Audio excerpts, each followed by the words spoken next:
তো দুপুরবেলা তো দেখছোই আমরা শীতলা গাছে স্নান টান করে বাড়ি গেছিলাম, তারপরে আয় বসছি চৌদ্দা মন্দিরে। আমি আর কাকি বাড়ি গিয়েছে রেডি টেডি আয় বসছি। তো এদিকে আমি আর এদিকে কাকি আমরা আবার মানে শাড়িটা চেঞ্জ করে আয় বসছি। তো প্রচুর মানুষ আসলো, প্রচণ্ড ভিড়, কিন্তু এই ভিড়ের মধ্যে একটা দুর্ঘটনা ঘটে গেছে, যেটা মানে কিতা কইতাম। তো তোমরা দেখলেই বুঝবা। দেখো একজনের গায়ে আগুন লেগে গেছে, শাড়িটা পুরো ধাও ধাও করে জ্বলতেছে। দেখো কিন্তু মা অল্পেতে তাইনের রক্ষা করছে, মানে কিতা কইতাম, মানে মায়ের আশীর্বাদই হয়তো বা তাইনে পাচ্ছে।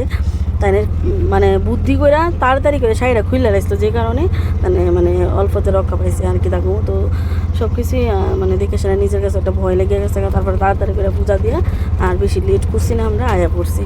তো এদিকে বুক টুক দিয়া নিয়েছি, দিয়া বুড়া মারেনে গেছি।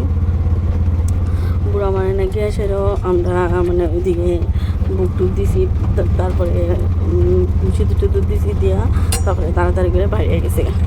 তো তারপরে ওখানে আমরা বাড়ির জামুখা বেশি আর লেট করতাম না। তো চলো তারপরে তো আমি কাহা শ্বশুর ঘর নিমন্ত্রণ এলাকা কাকু রান্না খাওয়াইতেছে। কাকি একদিকে, কাকু একদিকে, কাকু এদিকে মাংস আর কাকি এদিকে মাছের কালিয়া, আর আমি হলুদের বাটি লিয়ে ধরে করতেছি, একজনের থেকে আরেকজনের কাছে ট্রান্সফার করতেছি।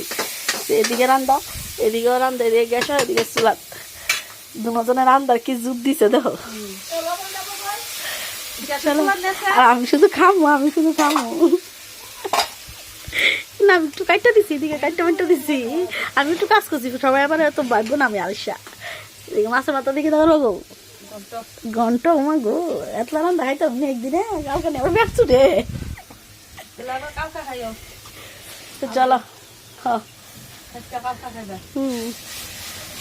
এই যে অর্ধেক খাই রয়েছে, অর্ধেক খাই এমন হয়েছে যে ভিডিও টিডিও করছি না। এদিকে কাতলা মাছের কালিয়া, এরপরে আছে পাটার মাংস, আর আমার লগে হেও নিমন্ত্রণ পাইছে, ফিকুয়া পাইছে।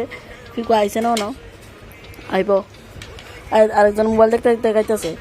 এদিকে কাকু, এদিকে দিদা, এদিকে আমি খাইলাই আগে।